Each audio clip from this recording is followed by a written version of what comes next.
A finales de los años 30, durante la época dorada de la radio, Anna Woodward cautivó a la nación como la chica más hermosa de la radio. Pero en 1955, su nombre apareció en los titulares por una razón mucho más oscura: un escándalo explosivo que se conocería como el tiroteo del siglo. Entonces, ¿qué pasó esa noche fatídica? ¿Era Anna inocente como ella afirmaba? ¿O había algo mucho más siniestro oculto bajo la superficie?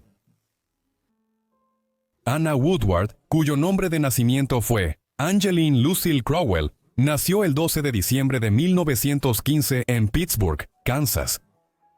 Su padre era Jesse Crowell, un coronel retirado del ejército que originalmente era de Detroit. Él era un hombre bastante modesto, y en ese momento trabajaba como conductor de tranvía revisando boletos en Pittsburgh. Su madre, Ethel Smiley Crowell, era maestra en la ciudad y una mujer excepcionalmente inteligente, ya que obtuvo una maestría en la Universidad de Kansas antes de que las mujeres siquiera tuvieran derecho a votar. Angeline, quien simplemente llegó a ser conocida como Ann, en su juventud, tuvo una infancia de clase media bastante común en Pittsburgh, pero pronto comenzaron a aparecer grietas en su vida tranquila pero feliz. El matrimonio de sus padres se desmoronó y terminó en divorcio, y ambos se volvieron a casar.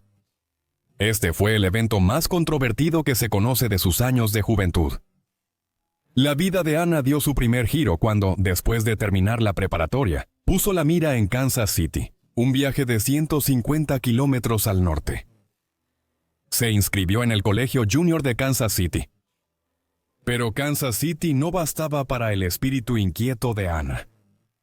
El ritmo de la ciudad no coincidía con el suyo, y tras un año, dejó sus estudios en 1937. Con poco más que determinación y una maleta, puso la mira en la deslumbrante promesa de la ciudad de Nueva York, un lugar donde los sueños se hacían realidad o se destruían. Al llegar a Nueva York, Anna se reinventó como Anna Eden, y destacó de inmediato por su belleza, cabello liso, ojos azules y una presencia impactante. Pronto consiguió trabajo como corista en el Monte Carlo de Fifi, un elegante club nocturno en el 49 de la calle 54. El momento fue perfecto. Estados Unidos vivía un mini auge económico tras la Gran Depresión, y el glamour regresaba a la moda. En el lugar de Fifi, Anna se convirtió en un imán de atención, y un admirador en particular cambió su vida para siempre. Juan Roberto Powers, el cerebro detrás de una de las agencias de modelaje más importantes de la época, vio potencial de estrella en ella. Con su apoyo, Anna empezó a conseguir trabajos de modelaje y otras oportunidades de alto perfil, incluyendo una temporada de verano en Connecticut, actuando con una compañía de repertorio. Pero su gran oportunidad llegó cuando se cruzó en el camino del legendario Noel Coward. Anna se unió a la producción radiofónica de Coward con música, una mezcla de canciones, sketches y diálogos que fue sensación en Londres en los años 30. Coward llevó el espectáculo a Estados Unidos, presentando más de 100 funciones en vivo en Broadway, y el papel de Anna en la adaptación radiofónica la volvía más famosa a diario. En 1940, Anna alcanzó el estrellato al ser coronada como la chica más hermosa de la radio, un título curioso dada la irrelevancia de la apariencia en ese medio. A sus veintitantos años, Anna aparentemente lo había logrado, viviendo el sueño en la ciudad que nunca duerme. El matrimonio y la vida familiar pronto llegaron para Anna, pero no antes de un torbellino de intriga y escándalo. Mientras trabajaba en el Monte Carlo de Fifi, Anna conoció a Guillermo Woodward Jr., heredero de una de las familias empresariales más poderosas de Estados Unidos. Su tío abuelo había sido un financiero clave detrás del monumental proyecto del Canal de Panamá, y su padre, Guillermo Sr., era una figura imponente, banquero, empresario y célebre entrenador de caballos que poseía la opulenta mansión Bel Air en Maryland. Pero la historia no era tan sencilla como parecía. Guillermo Jr. acababa de dejar la adolescencia y era 5 años menor que Anna cuando comenzaron a verse a inicios de los años 1940. Sin embargo, se difundieron rumores de que la relación de Ana con los Woodward había comenzado con otra persona, con el propio Guillermo Sr. Se rumoreaba en la alta sociedad de Nueva York que Ana tuvo un romance con el mayor de los Woodward, casi 40 años mayor, antes de interesarse en su hijo. La relación de Ana y Guillermo Jr. fue muy comentada al inicio. Tras el ataque a Pearl Harbor en 1941 y la entrada de Estados Unidos en la Segunda Guerra Mundial, Guillermo se enlistó en la Marina, dejando su romance con Ana de forma intermitente. El amor persistió y en marzo de 1943, la pareja ya estaba comprometida. Tan solo 2 semanas después, durante una breve licencia de Guillermo en tierra, intercambiaron votos matrimoniales. La tragedia ocurrió 8 meses después de su boda. Guillermo estaba en el United States Ship Liscon Bay cuando los japoneses lo torpedearon cerca de las Islas Gilbert en el Pacífico. El ataque fue devastador. Más de 700 hombres murieron.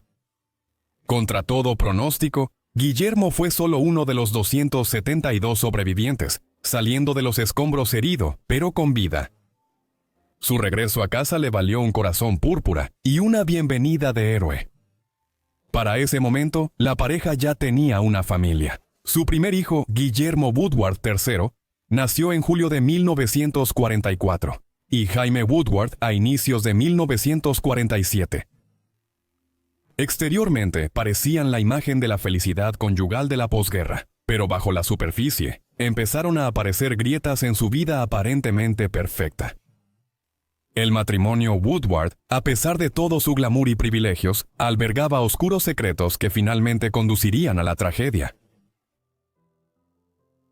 Tras la guerra, William se destacó como entrenador de caballos de pura sangre, mientras Anne disfrutaba del lujo de la alta sociedad. Como se mencionó, Bako Sonin, todos creían que estaban felizmente casados, pero la realidad era muy diferente. La madre de William temía que Anne se hubiera casado con su hijo por su dinero, y su desaprobación arrojó una larga sombra sobre su unión. Con los años las grietas se profundizaron. Tanto Anne como William tuvieron relaciones extramatrimoniales y eran conocidos por beber en exceso. Con el tiempo, Anne también recurrió a los medicamentos recetados, volviéndose una usuaria habitual. Así que lo que parecía una vida encantada para los de afuera, en realidad era una combinación tóxica de infidelidad excesiva y pérdida de control. Una bomba de tiempo en los salones dorados de la alta sociedad que pronto explotaría. La noche del 30 de octubre de 1955, O'Neill y William fueron a una fiesta de Florence Tucker Baker, heredera de una familia bancaria muy rica de Estados Unidos. Entre los invitados figuraban el ex-rey Eduardo VIII, ahora duque de Windsor, y su polémica esposa Wallis Simpson, cuya historia de amor sacudió a la monarquía británica. El brillo nocturno se desvaneció pronto. Se rumoraba sobre figuras desconocidas rondando la finca de los Woodward en Oyster Bay Cove, Long Island. Al volver la pareja a casa, se percibía la inquietud en el ambiente. En máxima alerta por intrusos, inspeccionaron la propiedad sin hallar nada anormal. Aún así prevaleció la precaución. La pareja entonces se retiró por la noche a los cuartos separados en los que dormían. El escenario estaba listo para una noche que se volvería infame en los anales de los escándalos de la alta sociedad. Los acontecimientos previos a esa noche fatídica son ampliamente aceptados, pero la verdadera controversia radica en lo que sucedió en las primeras horas del 31 de octubre de 1955. Ana contó después que se despertó asustada por un ruido extraño, algo moviéndose en el techo de su casa. El miedo la invadió mientras tomaba la escopeta cargada que guardaba en su habitación para protegerse de intrusos.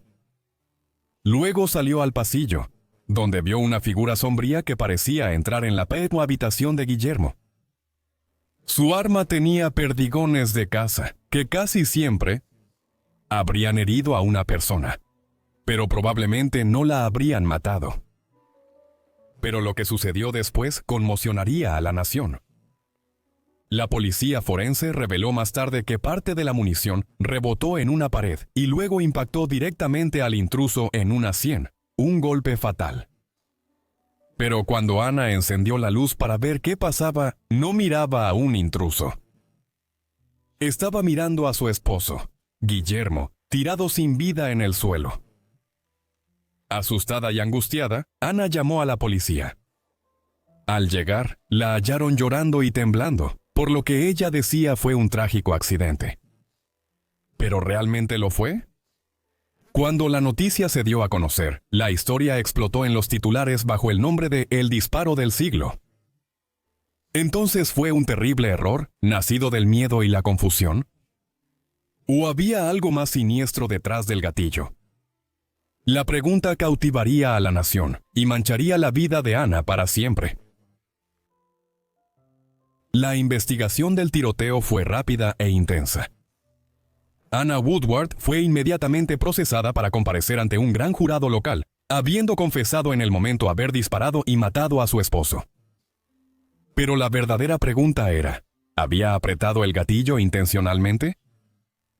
Su historia parecía ser cierta, y se fortaleció aún más cuando un hombre llamado Paul Wertz fue arrestado por cometer robos en la región de Long Island y confesó haber intentado entrar a la casa de los Woodward la noche en cuestión.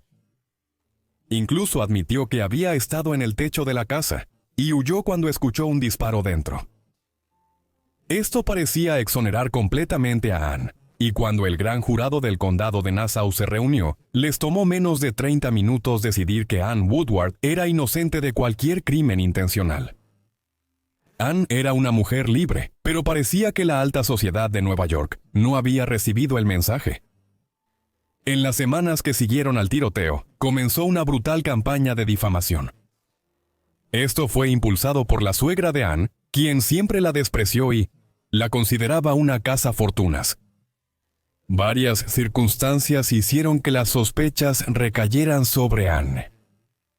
Su suegro había muerto 2 años antes, y William Jr. había heredado mucho dinero y tierras, lo que significaba que Ann tenía mucho que ganar si su esposo fallecía repentinamente.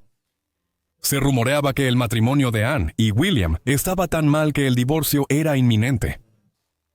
Así que Anne tenía todo que perder si no conseguía un buen acuerdo de divorcio, y muchos especulaban que ella había matado intencionalmente a su esposo y se había salido con la suya. Los rumores crecieron y pronto la sociedad neoyorquina le dio la espalda. Anne, antes miembro de la alta sociedad, ahora era una paria rechazada en todas partes. Aunque quedó en libertad y conservó su fortuna, ante la opinión pública, Anne Woodward no era una viuda afligida, no. Era la mujer que había planeado el tiroteo del siglo. Anne se volvió casi una reclusa social tras eso. Evitaba los reflectores y procuraba no llamar la atención a finales de los años 50 y durante los 60. Con el tiempo, Anne reconstruyó su círculo social y todos siguieron adelante. Quizá Anne pensaba que con los años la historia había sido en gran parte olvidada. No obstante, en 1975, 20 años después del tiroteo, surgió otro escándalo. Ese año, el famoso autor y figura social estadounidense, Truman Capote, vendió los derechos de varios capítulos de un libro en el que había estado trabajando durante muchos años, titulado Oraciones Atendidas, a la revista Esquire. Cuando se publicaron los capítulos, la alta sociedad de Nueva York se dio cuenta de que Truman Capote había escrito relatos apenas disfrazados sobre sus amigas, las llamadas Cisnes de Capote, especialmente en un capítulo titulado La Côte Basque, 1965. Estas eran mujeres como Gloria Vanderbilt y Happy Rockefeller, que provenían de algunas de las dinastías empresariales más ricas y poderosas de Estados Unidos. Aunque Ann y Truman Capote casi no se conocían, Capote creó un personaje llamado Ann Hopkins, claramente inspirado en ella, que hablaba del asesinato de su esposo en 1955. En la historia, Anne fue presentada como si hubiera matado intencionalmente a su esposo, en un intento de quedarse con su considerable fortuna. Por lo tanto, 20 años después del tiroteo del siglo, cuando parecía que el mundo ya había olvidado el incidente, la herida se abrió de nuevo para Anne, y la gente volvió a murmurar sobre cómo pudo haber asesinado a su esposo, a sangre fría y salido impune. A Anne le avisaron lo que contendría la Cote Basque 1965 antes de publicarse. No tomó bien la controversia que sabía que causaría la publicación. Llevaba años con depresión y decidió quitarse la vida. Tenía 59 años entonces. La suegra de Anne dijo, «Ella le disparó a mi hijo». Y Truman simplemente la asesinó. Así que supongo que ya no tenemos que preocuparnos por eso. Su cuerpo fue descubierto el 10 de octubre de 1975, pero la hora exacta de la muerte no está clara. Su muerte y las calumnias contra las Cisnes, junto con la revelación de secretos, hicieron que Capote fuera excluido socialmente en Nueva York y su vida empeorara desde entonces. Ya era gran consumidor de alcohol y drogas. Murió en 1984 por insuficiencia hepática e intoxicación. Answered Prayers se publicó como libro completo de forma póstuma en 1986. La familia de Anna sufría una historia de depresión. Su hijo menor, Jaime, se quitó la vida en 1978, 3 años después de su madre, al igual que su hijo mayor, Guillermo III, mucho después, en 1999. La historia de Capaldi y cómo su carrera fue afectada por las revelaciones de Oraciones Atendidas en 1975 fue adaptada en la serie de 2024, Feud, Capaldi contra los Cisnes. La evidencia disponible sugiere que el disparo al centinela fue un accidente, tal como Anna sostuvo.